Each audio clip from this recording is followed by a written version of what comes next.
Well, a lot of you may have heard of the Bitcoin, but chances are you're not exactly sure what it's about.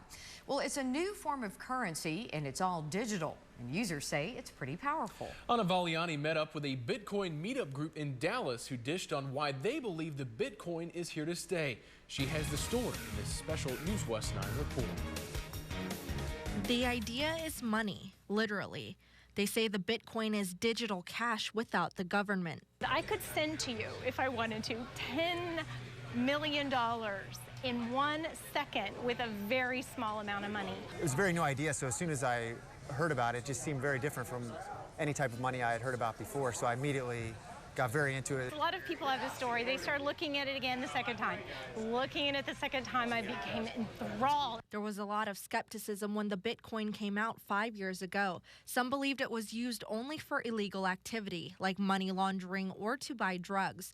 And just last year, the U.S. FBI shut down a popular online black market that accepted Bitcoins. Feds seized the Silk Road website and 144,000 Bitcoins worth nearly $30 million. In fact, when I mention Bitcoin to someone, a lot of times that's the first thing they've heard of. And that's something the Bitcoin community needs to own up to. People don't understand it yet, so they're trying to reach out for something that they can understand, and they can understand, oh yeah, people do bad things with and buy drugs, That's part of the reason countries like China and then Russia have banned the Bitcoin, but probably not permanently. There will be people who will try to come up with an offshoot. Users argue that the difficulty in tracing Bitcoin transactions is what makes it safe and even more secure than credit cards.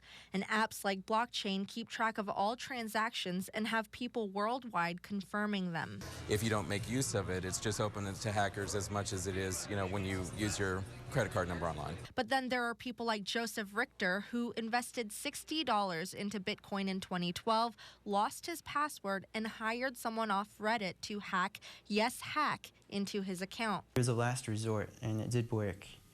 After 130 million guesses, he found the password. The unknown part of it was simply JD, which is my nickname. But he says it was worth it, considering that money is now worth $2,200. At the beginning, you had to be a coder to just code something on your computer. I don't know how to do that. But 17-year-old Michael Llewellyn can, and he started mining Bitcoins on his own 2 years ago. If more people are mining Bitcoin, then it gets more and more difficult. And I started out when Bitcoin was small and it was much easier to mine. And unfortunately, those days are gone. These days, anyone can buy Bitcoins in mainstream places like the Coinbase website, or they could go the business route. Tav Walraven is a shop owner in Dallas who says he wanted to roll the dice. I figure if you can buy a Tesla S with Bitcoins, you can buy antiques. So nearly 2 months ago, he put up this sign on his door, and his first sell was a $40 box. Brought it up to the counter, and less than a minute later, transaction complete. Although he admits he wouldn't sell all his inventory using Bitcoin, users couldn't be happier with the support. A lot of people compare it to the bubbles like the housing bubble and things like that. I think the thing that's going to prevent that is more businesses accepting it. I've set up a weekly buy.